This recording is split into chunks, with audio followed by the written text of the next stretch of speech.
Recording by Luke Sartor. Character Building by Booker T. Washington. Chapter 3. Some of the Rocks Ahead. I feel sure that I can be of some degree of service to you tonight in helping you to anticipate some of the troubles that you are going to meet during the coming year. Do not look for trouble is a safe maxim to follow, but it is equally safe to prepare for trouble. All of you realize, of course, that where we have so large a machine as we happen to have here — when I speak of machine in this way, you will understand that I refer to the school — it takes some time to get it into perfect order, or anything bordering upon perfect running order.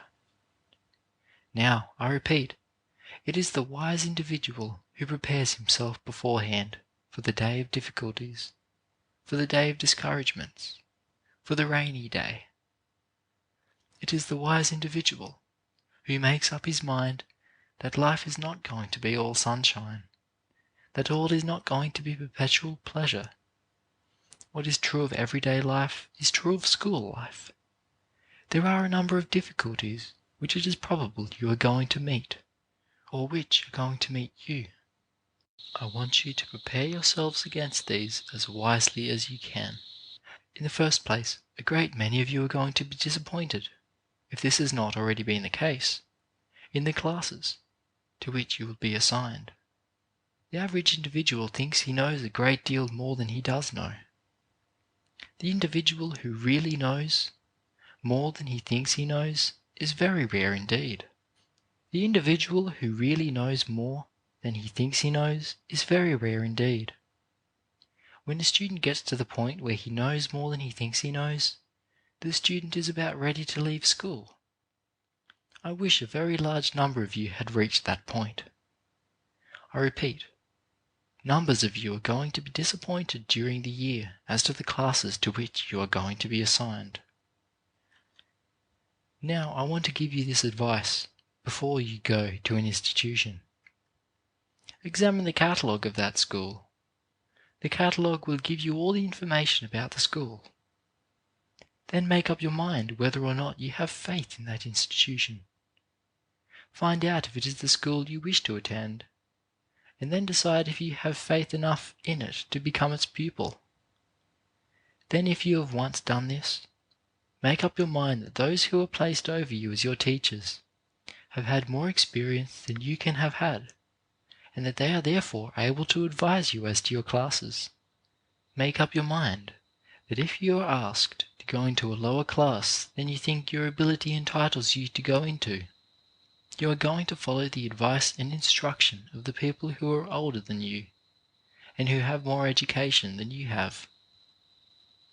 Another way in which you are going to be disappointed, and be made homesick perhaps, if you have not already so, is in the rooms to which you are going to be assigned. You are going to get rooms that you do not like. They will not be, perhaps, as attractive as you desire, or they will be too crowded. You are going to be given persons for roommates with whom you think it is going to be impossible to get along pleasantly, people who are not congenial to you. During the hot months, your rooms are going to be too hot, and during the cold months, they are going to be too cold. You are going to meet with all these difficulties in your rooms. Make up your mind that you are going to conquer them. I have often said that the students who in the early years of this school had such hard times with their rooms have succeeded grandly. Many of you now live in palaces compared to the rooms which those students had. I am sure that the students who attend this school find that the institution is better fitted every year to take care of them than it was the year previous. From year to year, there has been a steady growth in accommodations, and that is all that we can wish or expect. From year to year, we do not forget that it is our duty to make students more comfortable than in previous years, and we are steadily growing in that direction. But notwithstanding all this, we cannot do all that we want to do. Make up your minds, then, that you are going to find difficulties in your room in reference to your roommates, the heat, the cold, and any number of things that concern your stay in the buildings. But in all these matters, keep in mind the high purpose for which you came here, to get an education.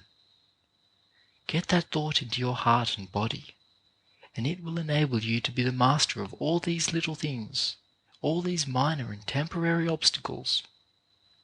Many of you are going to be disappointed in regard to your food, notwithstanding all the care we may try to take and want to take. Many of you are going to be disappointed in this respect. But how little is the meaning of one meal? How little a thing is being inconvenienced by one meal, as compared with something that is going to be a part of you all the remainder of your lives. It is not for the food, the room, or the minor things that you have come here. It is to get something into your minds and hearts that will make you better, that will stand by you and hold you up, and make you useful all through life. Some of you are going to find it difficult to obey orders. Sometimes orders will be given you which you think are wrong and unjust. Perhaps orders will be given you sometimes that really are unjust. In that respect, no institution is perfect. But I wanted to learn this lesson in respect to orders, that it is always best to learn to obey orders and respect authority. That it is better 10 times over for you to obey an order that you know is wrong, and which perhaps was given you in a wrong spirit or with a mistaken motive. It is better for you to obey even such an order as that, than it is for any individual to get into the habit of disobeying and not respecting those in authority. Make up your mind that if you want to add to your happiness and strength of character, you are before all things else going to learn to obey. If it should happen that for a minute or 5 minutes, one of your fellow students is placed in authority over you, that student's commands should be sacred. You should obey his commands just as quickly as you would obey those of the highest officer in this institution. Learn that it is no disgrace to obey those in authority. One of the highest and surest signs of civilization is that a people have learned to obey the commands of those who are placed over them. I want to add here that it is to the credit of this institution that, with very few exceptions, the students have always been ready and willing to respect authority.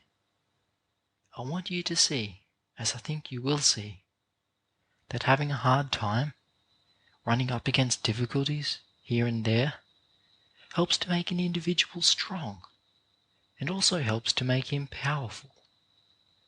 This is the point I want to make with you, that one of the reasons you are here is that you may learn to overcome difficulties. I have named some that you may expect to meet, but I have not named them all. They will keep springing up all the time. Just in proportion as you learn to rise above them and trample them under your feet, just in that proportion will you accomplish the high purpose for which you came here, and help to accomplish the purpose for which this institution exists.